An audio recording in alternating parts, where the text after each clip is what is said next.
Saw him out there last night coaching that team. 10-5 ball game. Didn't get what you went looking for last night. But again, sometimes it's the coach used to tell us, we didn't lose, we just ran out of time. You guys ran out of time last night. Yeah, true. We've had a couple games like that this year where we've just ran out of time. We left the bases loaded 3 times this year with winning runs on base at second or third. It's been a tough year for us. We're really trying to develop. I think with the situation coming up with White, it's kind of galvanized our team. I told them last night before the game, I said, this is bigger than us. I said, this is bigger than us. This is bigger than the baseball game. This is all about being here to support him and let him know that we have his back. I bet the two teams are probably fighting over White now. He's such a good luck charm. I want him to be with both sides, with the JV team and with the varsity team, spending time with both crews. Right. I took him to the plate last night for the coaches' meeting. I saw that. I remember he went up there. Yeah, that was experience for him, and then Coach White took him up there for the varsity game as well. And we want him to be around as much as possible. I think we're going to have to save him from himself because he's chomping at the bit to throw and hit and so on and so forth. So we love to have him around, and he's been a good inspiration for us. Talk about what this Northeast Guilford baseball program and even the baseball community out that way means to you.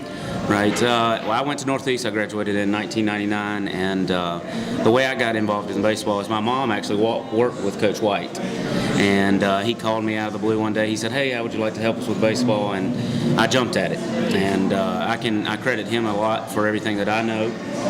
Field-wise, baseball-wise, he means a lot to me, and he's taught me a lot along the way. A lot of work. I mean, you guys are working a part-time job between games. After your game's over, you guys go out and go to work on that field, get ready for the varsity game. Right. It's full-time. We left the field last night at about 11:45. After the game's over, you got to go out and begin to work on it again, right? It's an hour or so after the game. Every night, practice is about the same, and that doesn't even include the mowing and the line in the fields and stuff. So it's a lot, but it's worth it. We enjoy it. It is worth it because that field at Northeast, I told a lot of people about this over this season, even last season some too. It really looks good. The green field and the WM, the White Marini was mowed into the field, and man, the whole place looked great last night. Yeah, we take pride in it. When we go to other places that may not have the field that we have, we take pride in that. I've had a couple of fans even say our field's in good shape. We don't have a Northeast Guilford type field, but our field's in good shape. Well, that's good to hear. We work hard at it, and the kids enjoy it, and we do a lot of work on it, and they help us with it as well. And last night, again, you guys lost the game, but again, sometimes the score's not even important. There was a lot more to be gained, even in a loss last night. Absolutely. It was important to have him down in the dugout. To see the guys just kind of rally around him and see him down there, and he means a lot to us, the way he's handled this situation. I told the kids after practice one night, I said, I've learned a lot from him, just how he's dealt with this, the character that he has. I mean, he's working way beyond his years. And he's handled this. We went and saw him at Brenner's Thursday night, right after he had the brain surgery, and he was up in the bed, smiling, laughing, cutting up. And just a great testament to the young man that he is. Absolutely. To others. Absolutely. And you kind of think about it, seeing those teams come together like they did last night was a good thing too. It is. It's the banner that we sent out said something along the lines of, we play against each other on the field, but really in the end we're on the same team. And it was great to see them come with their 12s on, and it was great to see everybody there with their 12s on and people in the stands.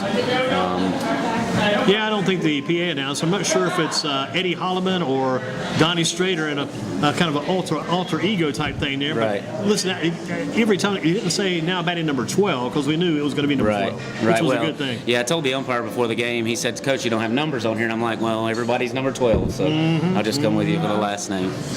See, he looked like he was ready to play when he threw out that first pitch. Oh yeah. Looked like White was ready to go. Yeah, he actually pitched for us a couple times before he had his surgery. What position does he play? He pitched and he played third and shortstop. But he pitched, and I was joking with him before the game last night. I said, "Hey, if you throw a ball, it's no different than what you did before you had your surgery." And, we laughed it off, and just trying to loosen him up a little bit. What kind of season was he having before this injury became impossible? I believe he had 12 or 13 at bats, and I think he had 5 or 6 hits. So he was hitting it well for somebody who had an issue, and he told us Thursday night up there. He said, "You know what? I had 5 hits with a brain tumor. What's your excuse?" Wow. Yeah. So he's been able to joke about it. He's got to be pumped up too. I had 5 or 6 hits with a brain tumor. Just think what I'm going to do when I get good and healthy. Absolutely. Well, he's lost his peripheral vision on one side as well. I can see that happening. It was amazing that he was even putting it together at all. Were you pleased with the way things turned out last night, even though we talk about the wins and losses, the overall evening, pleased with the overall event? Absolutely. It was good to see our side field again. And it was all, like I told the kids after the game and before the game, it's all about him. It's all about supporting him, supporting his family, making sure he knows that we're here for him. And I think we portrayed that last night, and I think he felt that as well. So absolutely, it was definitely, I had a good outpouring from the media. Yeah. Channel 2, Channel 8. Yeah, you were down there as well. Yeah. And we appreciate that and get the word out and try to support him as much as possible. It's all about letting people know it, and you've got a good word. Northeast Guilford community being inside, that's Absolutely. a good word of mouth community. It is. It is. We were really pleased with it. We were exhausted last night, but it was definitely worth it. What do you got to do to get better as a team now? You're building this club. That's one of your things too. You want to work on the rest of the year. What do you got to do to get better as a team? Well, we have to improve defensively. We have a lot of young kids, a lot of young guys that are still kind of, they're having to think too much. We're trying to hit a lot of ground balls, try to go through a lot of situations, just get them more acclimated so when the game comes, they can just turn it loose. And just when you're play. batting, you're guessing before that pitch comes in. What's that pitch coming? You're kind of guessing. You got to become better guessers. Right. Well, you have to know the situation. 0-2, you may be looking at some kind of curveball, change up. If you're 3-2 bases loaded, you're looking fastball, and we're not there yet. Offensively, we have not been bad this year. We've held our own offensively. Like I said, we've been in every game but 2. And offensively, we held our own. Defensively, we've struggled a little bit. But we're still tinkering, and we'll get there. What do you think the future is for Wyatt Marini with this Northeast Guilford baseball program? I'm excited. I'm excited about having him back. He's out 6 months. He can't do any baseball for 6 months, and I'm excited about it. He works hard, extremely hard. He's a kid that's puts in the extra hours. He does everything 100%. And on the mound, definitely he's going to factor in, and I think he'll factor in with the stick as well. Talking to Coach Simpson with Northeast Guilford JV baseball program, what are a couple of things you want to do in life before your time is over? Ask people that occasionally. We can't just say one. What are a couple of things you want to see happen or things you want to do? Well, you're talking professionally? Anyway.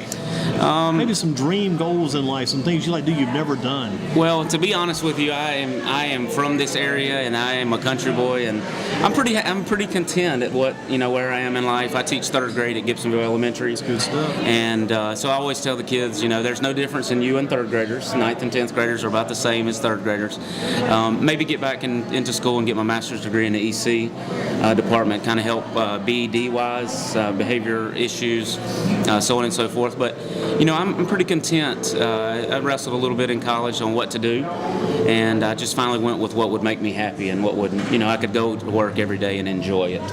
And I do that, and I enjoy working with these guys. Like Coach White was saying, we've been together for 5 or 6 years. All of us have been together. That's like a true program then. And we enjoy each other. I see them more than I see my family. Mm-hmm. And but we enjoy it. We have our times where we have to get away from each other, but we spend a lot of time with each other, so we definitely enjoy that. What about Coach Lawing? What'd you pick up hanging around him, rubbing elbows with him, and all the success he had? Well, Coach Lawing, he's kind of the silver fox of the bunch. He's taught me a lot as far as the temperament that you have to deal with kids. Things that I would get rattled with and get angry and upset with. He just kind of says, hey, let's just look at it this way and let's go another direction. And he's taught me a lot in that regard, just kind of how to deal with things mentally on the baseball field and life as well. Can't be a Bobby Knight type baseball coach, but you can be like a Jimmy Leland type baseball coach. Correct. Yeah, Bobby Knight, that doesn't really work in our society today. He wouldn't last very long. I got you. Well, Coach, excellent job. Thank you, sir. Looking for some more wins, I know, and keep pushing Wyatt Marini to get better. Thank you. Thank you for having me.